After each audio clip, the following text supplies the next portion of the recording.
자, 반갑습니다. 오늘은 그 게시물에서 예고했던 대로 사회계약론, 홉스의 사회계약론 함께 배워보도록 하겠습니다. 자, 먼저 이 사회계약론이란 어떤 이론이냐면은 국가의 기원, 국가의 형성을 설명하는 이론이 되겠습니다. 자, 여기 있는 사회, 다른 말로 국가라 하겠죠. 또 다른 말로는 정치사회라고도 합니다. 자, 이 정치사회, 국가는 어떻게 형성되었는가에 대한 이론이고, 그에 대한 답으로 국가는 계약이라는 행위를 통해 형성되었다라고 주장하는 이론이 되겠습니다. 자, 사회계약론이 등장하기 이전에는 아리스토텔레스의 자연 발생설이 국가의 형성을 설명하는 이론이었습니다. 자, 자연 발생설은 무엇이냐? 자, 이름대로 국가는 자연 발생했다라는 겁니다. 자, 국가는 인간이 지닌 정치적, 사회적 본성에 의해서 자연적으로 발생했다라고 보는 게 아리스토텔레스의 자연 발생설입니다. 마치 얼룩말이나 물소떼들이 무리를 지어서 살아가지 않습니까? 얘네들이 무리를 지어서 살아가는 계기는 과연 무엇일까요? 얼룩말떼와 물소떼들이 서로 모여 살기로 계약을 해서일까요? 아니죠. 이 친구들 안에 내재한 본성에 의해서 무리를 짓고 살아가는 무리 생활을 하게 되는 거죠. 인간도 마찬가지로 자연적으로 내재하는 정치사회적 본성 때문에 이 국가를 형성하게 된다라고 아리스토텔레스는 생각했던 것입니다. 근데 이 자연 발생설을 거부하고 이 사회계약설을 주장한 홉스, 로크, 루소는 인간 안에는 그런 본성이 없다. 국가는 오직 뭐에 의해서 인위적인 합의 행위인 계약에 의해서 형성된다. 라고 간주하는 입장이 바로 사회계약론 되겠습니다. 자, 그러면은 오늘은 홉스의 사회계약론을 함께 알아가 보도록 하겠습니다. 자, 국가는 없다가 생기는 조직으로 규정하고 있으니까, 그러면은 국가가 있기 이전의 상태, 자연 상태를 가정하면서 국가가 어떻게 생겨나는지 그 과정을 설명하는 이론이 사회계약론인데, 홉스 이론도 우리 마찬가지로 자연 상태에 대한 설명부터 시작하도록 하겠습니다. 자, 우리 자연 상태 속에서, 그러니까 국가가 있기 이전에 자연 상태 속에서 살고 있는 사람들을 자연인이라고 합니다. 나중에 정치 사회가 들어서면 이 사람들은 이제 시민이 되는 존재들이겠죠.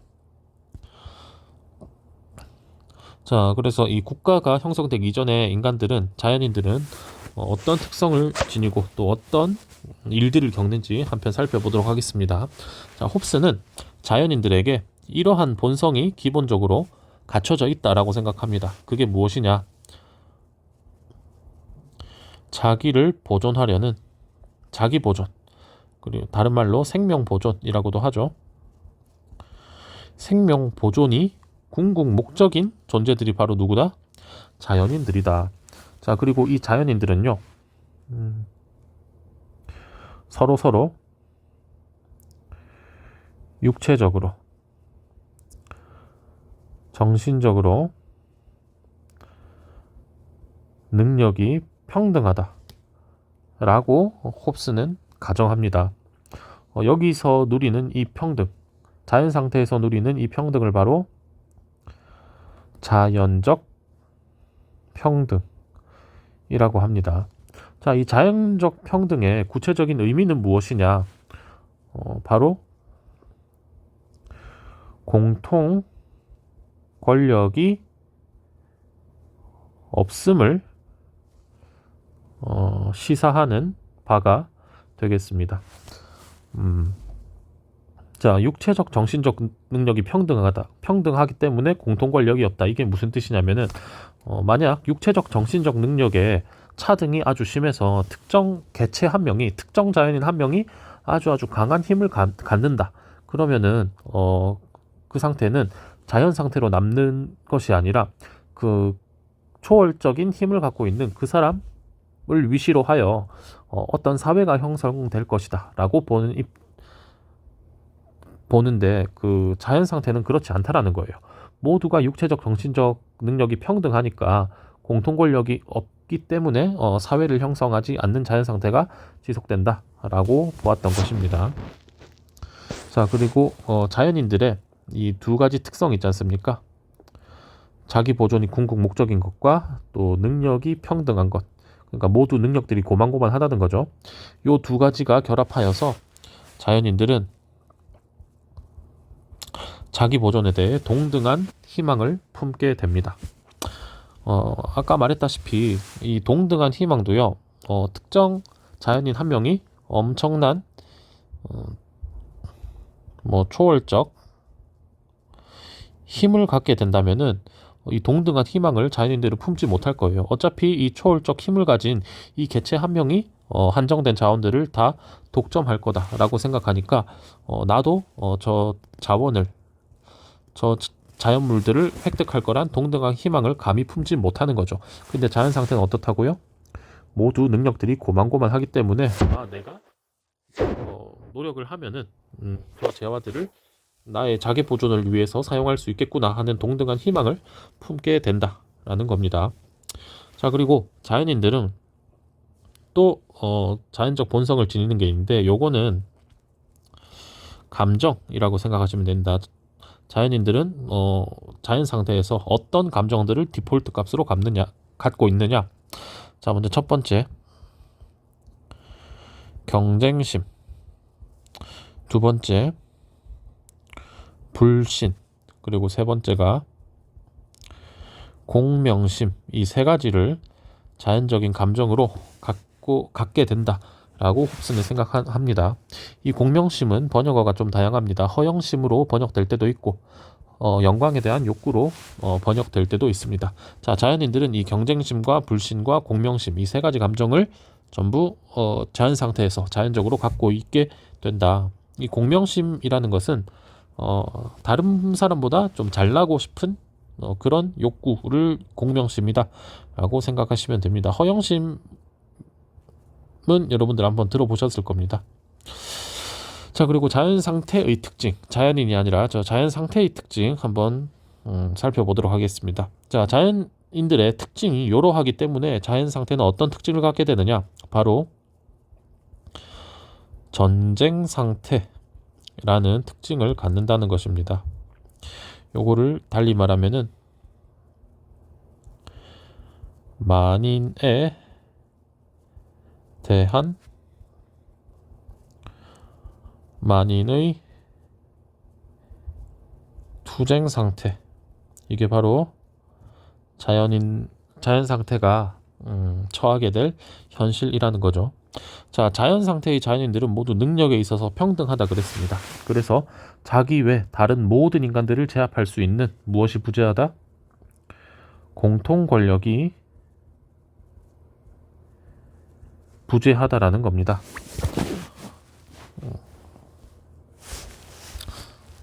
자, 그리고 또 자연 상태의 또 다른 특징으로는 공통의 규범, 그러니까 공통의 도덕 규범과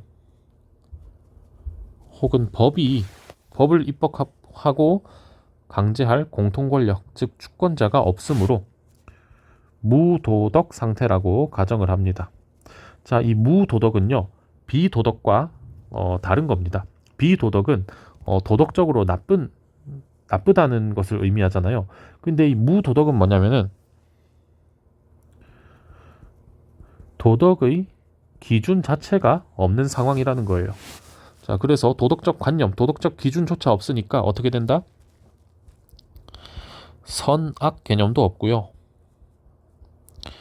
정의 혹은 부정의라는 개념도 없게 됩니다.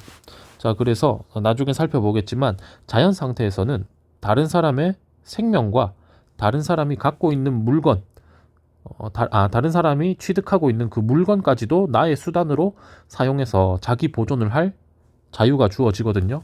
그래서 자연 상태에서는 나의 자기 보존을 위해서 다른 사람을 죽인다 하더라도 그것은 악한 행위라거나 부정의한 행위라고 할 수가 없어요. 왜냐하면은 무도덕 상태, 즉 도덕적 관념, 도덕의 기준 자체가 없는 상태이기 때문입니다. 자, 그러면은 그리고 참고로 이 공통의 도덕 규범 혹은 법은 국가 수립 이후에 공통 권력, 즉 주권자에 의해서 확립되게 됩니다. 나중에 국가 파트에서 다뤄드릴게요. 자, 그리고 자연 상태에서는 갖게 되는 권리가 있습니다. 그것을 바로 자연권이라고 하는데 홉스는 이 자연권을 어떻게 규정하느냐? 자연 상태에서 누리는 무제한의 자유, 무제한의 자유를 갖게 됩니다. 자, 여기서 갖는 이 무제한의 자유가 자연 상태에서 누리는 자유인 자연적 자유가 되겠습니다. 이 자연적 자유, 그리고 또 어떤 게 있었죠? 자연적 평등이라는 개념이 있었죠. 자, 이 자연적 자유와 자연적 평등은 홉스, 록, 루소, 사회계약론자 셋 다 주장하는 개념들입니다. 그러니까 사회계약론자 셋 다 자연 상태에는 자연적으로 누리는 평등과 자유가 있다라고 생각을 하는 거죠. 근데 그 자연적 자유와 자연적 평등에 대한 성격, 규정이 학자들마다 차이가 나게 됩니다. 자, 그래서 각각의 자연적 평등, 각각의 자연적 자유가 어떤 성격인지 잘 구분해서 알아두실 필요가 있습니다. 자, 홉스의 자연적 자유는 뭐라고요? 자연 상태에서 누리는 제한 없는 자유, 이게 바로 자연 상태에서 누리는 자연적 자유다.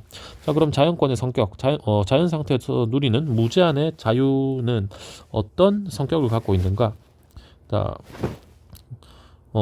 자연권에 대한 다양한 규정이라고 나와 있는데 사실상 여기 서술된 내용들은 전부 다 의미가 같다라고 생각을 하시면 되겠습니다. 자, 그러면은 자연권은 어떤 성격이냐? 자, 자기 보존을 위해 무엇이든지 할 수 있는 자유가 바로 자연권이고요. 또 이 말은 다른 의미로는 자신의 힘을 자기 뜻대로 사용할 수 있는 자유가 되겠습니다.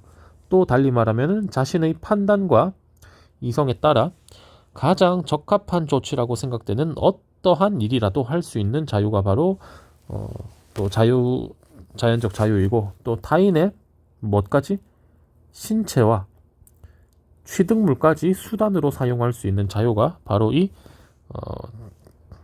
자연 상태에서 누리는 무제한의 자유가 되겠습니다. 자, 그래서 이러한 자유를 인정하기 때문에 타인의 생명을 빼앗으면서 타인의 취득물을 빼앗으면서까지 나를 보존하더라도 그것은 그것은 악하다거나 혹은 부정의하다고 할 수가 없게 되는 겁니다. 자, 그래서 간혹 가다가 홉스 관련해서 나오는 빈출 오답 선지 중에 자연 상태의 부정의를 해결하기 위해 국가를 만든다, 이런 표현이 있어요. 자, 이거는 어디서 틀렸죠? 자, 자연 상태에는 부정의가 존재하지 않습니다. 왜냐하면 도덕의 관념, 도덕적 기준이 존재하지 않으니까요. 자, 그리고 이러한 자연권 향유, 그러니까 모든 자연인들이 이러한 자연권을 갖고 있기 때문에 또 전쟁 상태가 발생하게 되는 겁니다. 자, 만인에 대한 만인의 투쟁은 자연인들 각자가 서로에게 벌이는 개인전이라고 생각하시면 되겠습니다. 자, 그래서 이 자연 상태의 특징과 자연권의 결합으로 인해 자연 상태는 전쟁 상태가 되고 자유의 역설이 발생을 하게 됩니다. 자, 자유의 역설이 무엇이냐? 무제한의 자유를 허용함으로 인해 오히려 자유가 소멸되는 현상을 자유의 역설이라고 합니다. 자, 모두가 모두의 신체와 취득물을 빼앗을 수 있는 자유를 허용하게 되면은 결국엔 누구 하나 자유를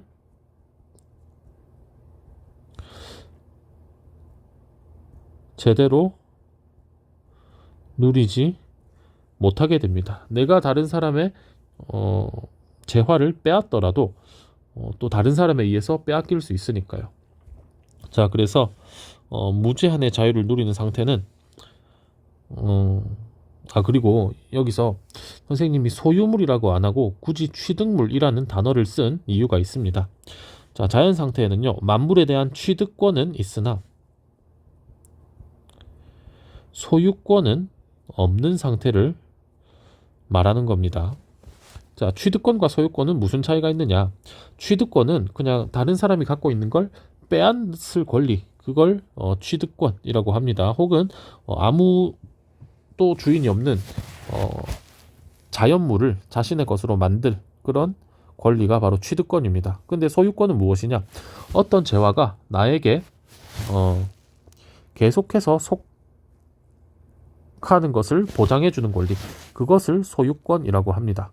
자, 만약에 선생님이 갖고 있는 책이 선생님의 취득권이라면은 다른 사람이 선생님의 책을 빼앗아 가더라도 그것은 나쁜 행위 혹은 뭐 부정의한 행위가 아니게 돼요. 근데 만약에 그 책에 대한 소유권이 선생님에게 있다 그러면은 다른 사람이 선생님의 책을 빼앗아 갔을 때 그 사람은 부정의한 행동, 도덕적으로 악한 행동을 하게 되는 겁니다. 자, 그래서 취득권은 유전한다고 하죠. 유전은 뭐냐? 취득물은 유전한다고 합니다. 돌고 돈다라는 거예요. 근데 소유권은 그 사람에게 딱 속해 있는 권리이기 때문에 그 사람이 소유권을 취득한 소유물은 유전하지 않고 그 사람에게만 속하게 되는 것이 되겠습니다. 자, 그리고 참고로 소유권이 없게 되면은 문명을 이룩할 동기가 생길 수가 없게 됩니다. 자, 왜 그렇게 되느냐? 어차피 내가 나의 노동과 나의 지성을 투입하여 문명을 이룩하더라도 뭐 여기서 말하는 문명은 뭐 문화적 재화라고 생각하시면 되겠습니다. 자, 어차피 내가 나의 지성과 나의 노동력을 쏟아부어서 이러한 문화적 재화를 만든다 하더라도 그것이 내 것이라고 보장이 되질 않으니까 이러한 문명을 이룩할 동기가 생길 수 없다라는 거죠. 유사한 예시로는 만약에 저작권 보호가 안 되면은 창작자들은 창작의 동기가 생기질 않겠죠. 내가 열심히 무엇을 만들어 봤자 그것이 나에게 속하지 않게 된다면은 나는 그것을 만들 동기가 없게 되겠죠. 이거를 만들어 봤자 내 것이라고 이름도 못 달고 이걸로 돈도 못 벌고 하면은 창작자의 창작 동기가 안 생기게 되겠죠. 자, 그래서 소유권이 없음으로 인해 자연인들은 문명을 이룩하지도 못한다. 자, 근데 언제까지 계속 이렇게 전쟁 상태에서 살기만 해야 되겠습니까? 자연인들도 싫을 거예요. 자, 그래서 자연 상태의 자연인들은 평화 상태를 추구합니다. 근데 이 평화 상태를 추구하도록 만드는 동기들, 평화 상태를 추구하도록 만드는 요인들이 존재를 하는데, 자, 이 평화 상태를 추구하도록 만드는 요인들에는 정념, 감정적 요인이 있고 또 이성적 요인이 각각 있겠습니다. 자, 평화 상태를 추구하도록 만드는 정념 중에는 세 가지가 있는데 여러분들은 요거만 기억하고 넘어가시면 되겠습니다. 바로 죽음에 대한 공포가 되겠습니다. 자, 자연 상태의 자연인들은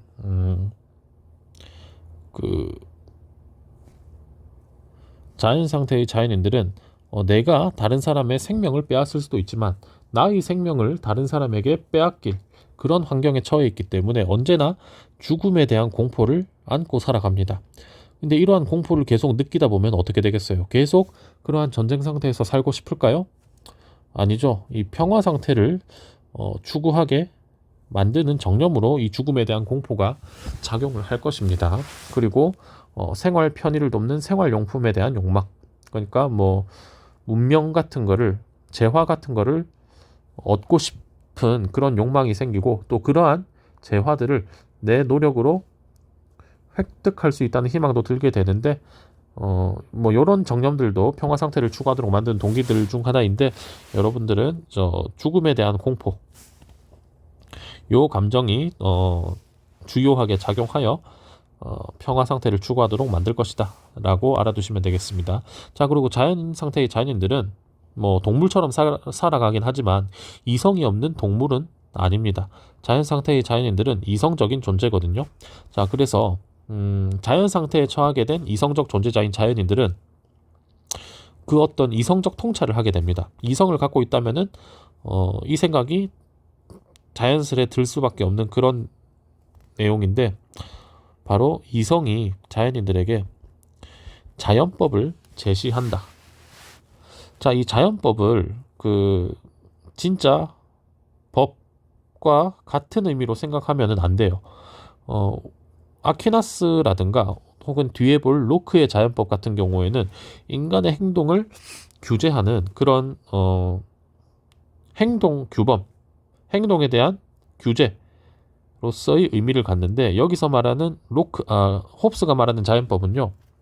서로 합의 가능한 평화의 규약, 합리적 인간이 대체로 따를 만한 규칙, 요 정도 의미로만 사용이 되고 있습니다. 그래서 이 자연법은요, 뭐 인간의 행동을 규제하는 그런 인간의 행동을 구속하는 그런 행동 규범이 아님을 알아주셔야 됩니다. 얘는 그냥 자연 상태에 처한 자연인들이 자연스럽게 떠올릴 만한 이성적 통찰이라는 거죠.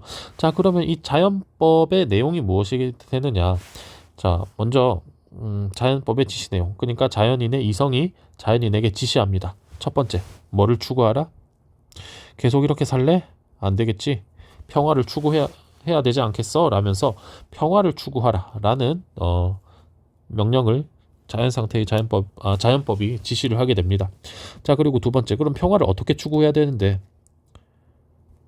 너네가 갖고 있는 이 자연권을 포기해라 라고 또 이어서 지시를 하게 됩니다. 뭐 논리적 순서에 따라 제1자연법, 제2자연법이라고 하는데 자, 근데 이 자연권을 포기하라 라는 지시 내용은요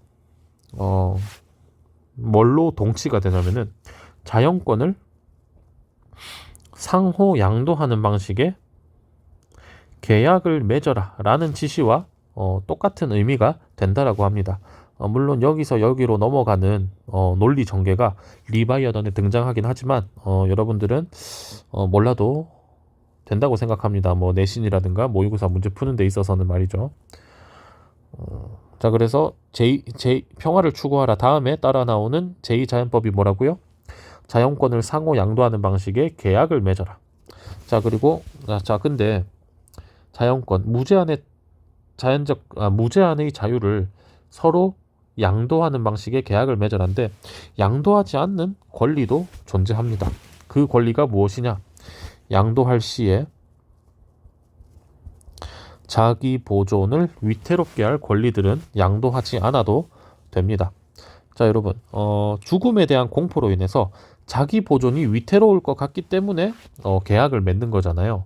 그래서 어찌됐든 나를 보존하기 위해 이 계약을 맺는 건데 그렇다면은 양도했을 때 자기 보존을 위태롭게 할 권리들은 당연히 넘기면 안 되겠죠.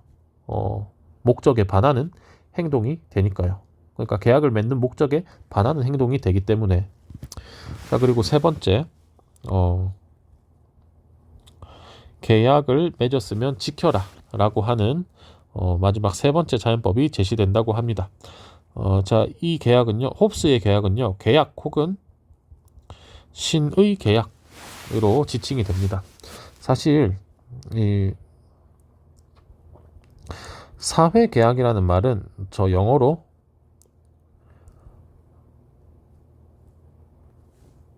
social contract라고 하는데 이 사회 계약이라는 말은 홉스도 아니고요, 로크도 아니고요, 루소가 가장 먼저 사용하는 말입니다. 그래서 홉스는 그러면은 이 사회계약을 뭘로 지칭했었느냐? 본인의 저서에서 계약 혹은 신의 계약이라고만 사회계약을 지칭했습니다. 로크 같은 신의라는 표현을 썼었고요. 홉스와 루소 수업 때 함께 다뤄드리도록 하겠습니다. 자, 그래서 신의 계약, 믿음으로 하는 계약이 바로 자기 보존을 위해 맺는 계약의 명칭이 된다. 자, 근데 이성적 통찰, 이성의 계율인 자연법을 인식하더라도 자연인들은 또 어떤 감정을 그 디폴트 값으로 갖는다 그랬죠? 경쟁심과 공명심과 또 나머지 하나 불신이 디폴트 값으로 갖고 있었던 사람들입니다. 자, 그래서 믿음으로 하는 계약인 신의 계약을 맺을 수 있을까요? 없을까요? 안 되겠죠. 서로 불신하고 있는데 어떻게 믿음으로 계약을 지켜나가겠습니까?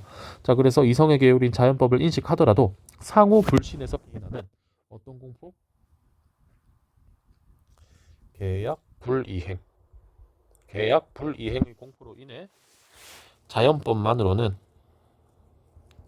계약의 준수가 불가능합니다. 자, 이 계약 내용이 참 좋긴 한데 나만 지키면 아무런 의미가 없잖아요. 이 계약을 나 빼고 다른 사람이 한 명이라도 어긴다면 어떻게 되겠어요? 다시 자연 상태로 돌아가 버리겠죠. 자, 그래서 다른 사람이 어기기 전에 내가 먼저 어겨야 되지 않을까 하는 계약 불이행의 공포로 인해서 자연법만으로는 이성의 통찰인 이성적 계율인 자연법만으로는 계약의 준수가 불가능하게 됩니다. 자, 그래서 뭘 요청하게 되느냐? 계약 이행을 강제할 공통 권력이 요구가 되겠습니다.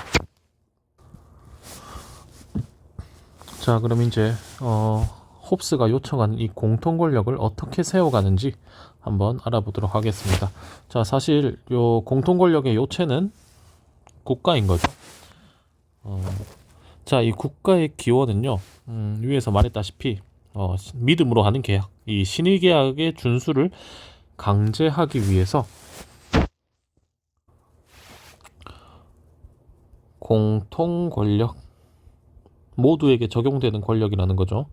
공통 권력, 즉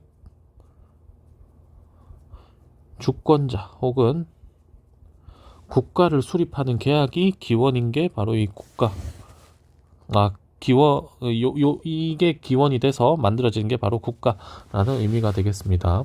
자, 홉스한테 주권자는 곧 국가가 됩니다. 저 루소랑 로크한테는 조금 다른 의미로 받아들여지지만, 자, 그러면은 자연인들이 이 국가를 수립하는 목적, 그러니까 이 공통 권력을 수립하는 목적은 달리 말하면은 그렇게 설립된 공통 권력, 즉 주권자가 해야 할 역할이 되겠죠.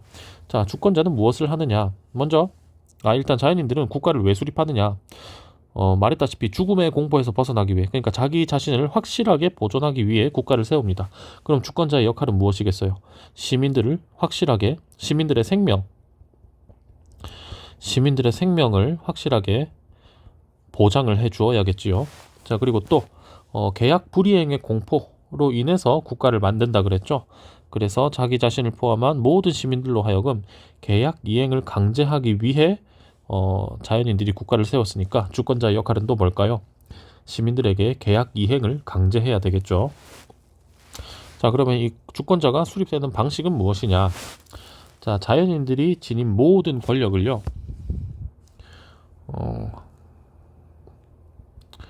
한 사람 혹은 하나의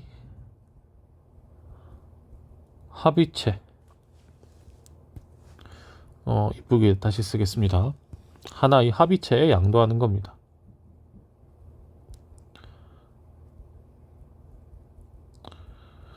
자, 자연인들이 지녔던 권력이 뭐였죠? 다른 사람의 생명과 취득물을 빼앗아서라도 자기 자신을 보존할 힘이었던 그 무제한의 자유였죠. 요거를 한 사람 혹은 하나의 합의체에 양도해서 너가 대신 써라고 하는 거죠. 자, 근데 뭐 표현으로는 한 사람 혹은 하나의 합의체라고 했지만 홉스는 계약 목적 달성에 있어서 가장 효율적이라는 이유로 한 사람에게 양도하는 군주정을 지지합니다. 이게 왜 효율적인가? 요거는 넘어가겠습니다.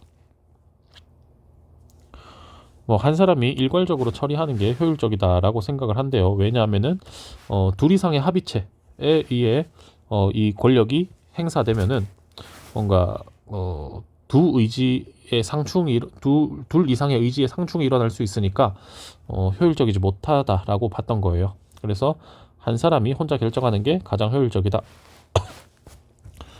자, 그리고 그렇게 설립된 그렇게 자연인들의 모든 권력을 양도받은 한 사람은요, 바로 주권자가 되는 겁니다. 주권자, 리바이어던이라고도 하죠. 성경에 나오는 괴물 이름인데 자연인들의 모든 권력을 양도받은 어마무시한 힘을 가진 존재라 그래가지고 이 리바이어던이라는 표현을 홉스가 사용하고, 이 리바이어던 자체가 홉스가 쓴 사회계약서를 설명하는 사회계약서를 주장하기 위해 저술됐던 책의 제목이기도 하죠. 자, 그래서 이 주권자는 무엇이냐? 자연인들 간 상호 계약을 통해 수립된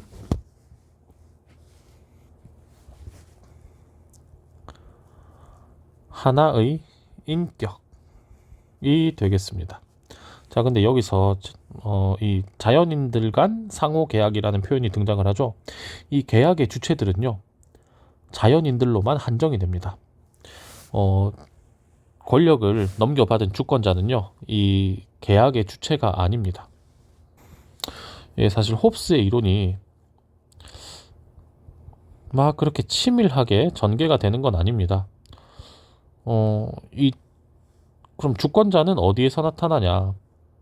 자연인들 중에서 뽑는 게 아니었냐? 자, 홉스의 주권자는요, 권력을 양도받을 사람은요, 그냥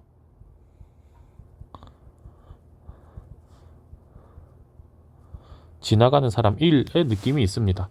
그러니까 우리끼리 자연권을 내놓기로 하고, 요거를 누가 맡아줄 사람이 필요한데 저기 누구 한 명 지나간다, 얘한테 맡기고 주권자로 세우자, 뭐 이런 식이에요. 홉스의 이론은 뭐 그렇게 치밀하지 않다라는 거를 좀 알아두시면 되겠습니다. 그래서 이론 간에 좀 모순되는 면도 많고, 또 그것 때문에 홉스 관련된 논문들도 많이 있습니다. 홉스가 말한 이것과 저것은 서로 상충하는데 이걸 어떻게 해결해야 되는가, 홉스의 함의가 무엇이냐, 뭐 그런 거를 탐구하는 논문들이 홉스 관련해서 좀 몇 편 있습니다.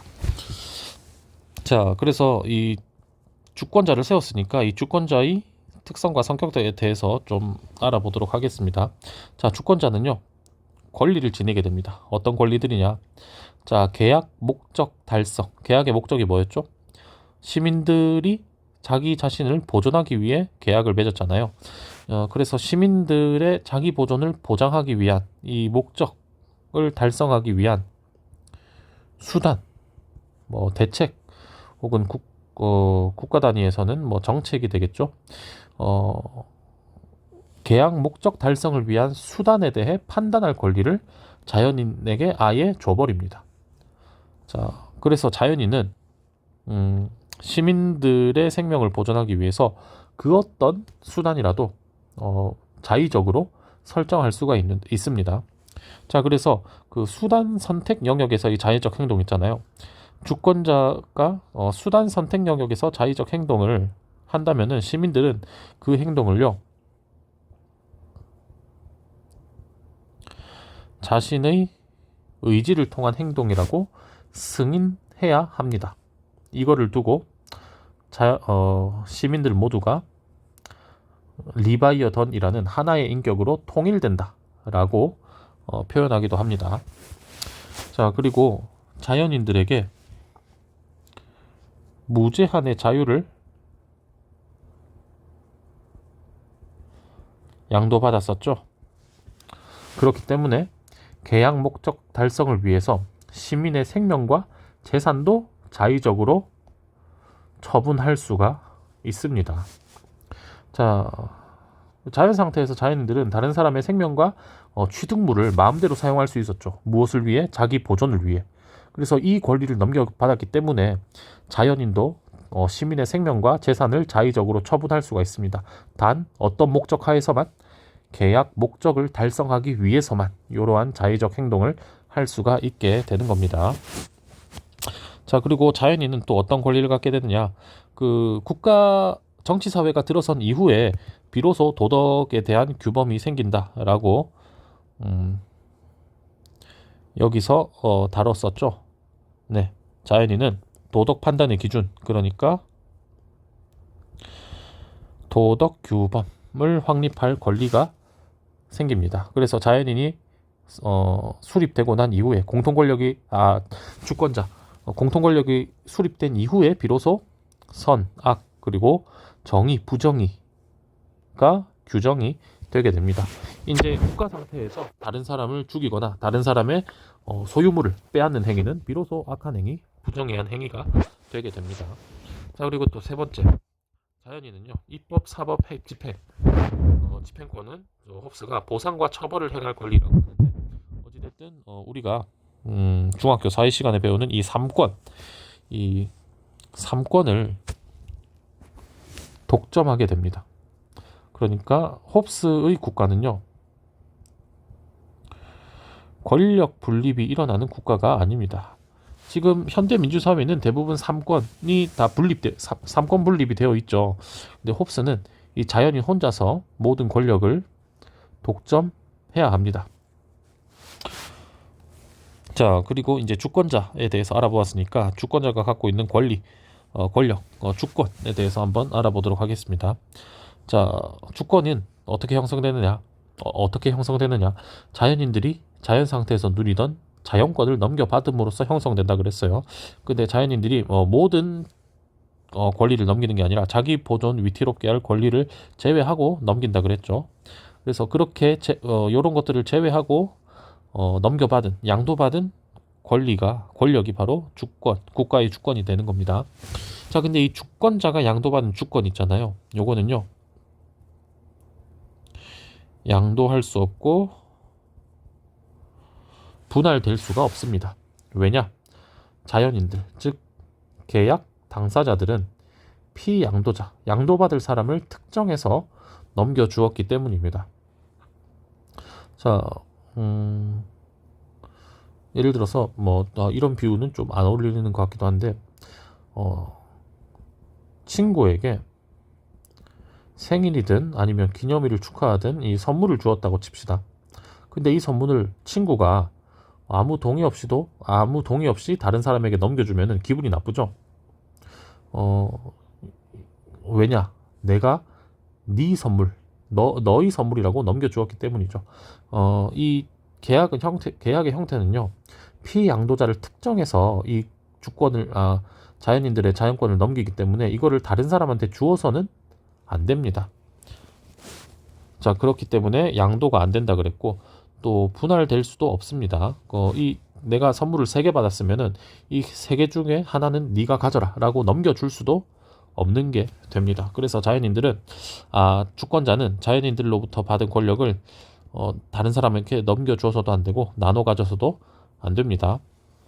자, 그리고 아까 말했다시피 주권자는 계약 당사자가 아닙니다. 계약은 자연인들끼리만 하는 계약인 거예요. 자, 그리고 원래 요거를 뺐었다가 24년 육모 6번 선지 때문에 집어넣게 된 항목인데, 자, 국가 안에서 시민들은 자유를 누릴 수 있거든요. 근데 홉스가 생각하는 이 법 자유는요, 국가 안에서 시민이 누리는 자유는 법 밖에서의 자유예요. 자, 요거를 두고 홉스 리바이어던 원문에 어떤 내용이 들어가냐면은, 주권자가 제정한 법률이 불문에 붙인 모든 종류의 행위에 대해 자신의 이성이 가장 유리하다고 시사하는 것을 행할 자유. 자, 주권자가 법을 제정하잖아요. 그러면은 이 법은요, 자연인들의 행동을 규제하게 됩니다. 자, 그래서 주권자가 법을 제정하면 제정할수록 자연인들의 자유는 축소가 되는 거겠죠. 내 의지대로 못하고 주권자가 정한 법대로만 행동을 해야 되기 때문이죠. 근데 주권자가 자연인들의 그러니까 시민들의 모든 행동을 하나하나 일거수일투족 다 규정할 수가 없잖아요, 법으로. 그렇기 때문에 자연인들은 주권자의 법이 미치지 않는 영역, 그러니까 법 밖에서 자유를 누릴 수 있게 됩니다. 자, 자연인은 자연 상태의 자유, 그러니까 자연인들은 내가 좀 덜 자유롭기로 하고 뭘 얻고자 했냐? 바로 그 시민으로서의 자유와 또 자기 보존. 그러니까 자유보다 생명을 보존하는 게 더 유리하다라고 판단했기 때문에 국가 밑으로 자연 상태를 포기하고 정치 사회로 편입이 되게 되는 겁니다.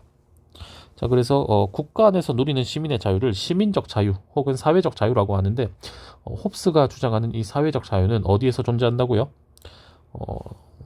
주권자가 제정한 법률이 불문에 붙인 모든 종류의 행위 영역에서 자유를 누리게 됩니다. 자, 자연 상태에서 누리던 자유가 시민적 자유로 대체가 되게 됩니다. 자, 그래서 이 내용 때문에 24학년도 6월 모의평가 6번의 기억선지, 국민의 자유와 주권자의 절대 권력은 양립할 수 있다. 이게 맞는 선지가 되는 겁니다. 주권자가 절대 권력을 떨치고 있음에도 국민들은 자유를 누릴 수 있는 영역이 분명하게 존재하죠. 그렇기 때문에 국민의 자유와 주권자의 절대 권력은 양립할 수 있다가 됩니다. 자, 지금까지 홉스 사회계약론에 대해서 살펴보았고요. 다음 시간에는 로크 사회계약설 함께 공부할 수 있도록 하겠습니다. 선생님이 이 갤럭시 탭을 산지 꽤 됐는데 이렇게 화면 녹화가 되는 거는 이번에 처음 알게 되었습니다. 지난번 영상보다는 좀 더 깔끔한 영상이 될 것 같아서 앞으로는 태블릿 영상 녹화를 통해 영상을 업로드할 수 있도록 하겠습니다. 자, 강의 들어주셔서 감사합니다.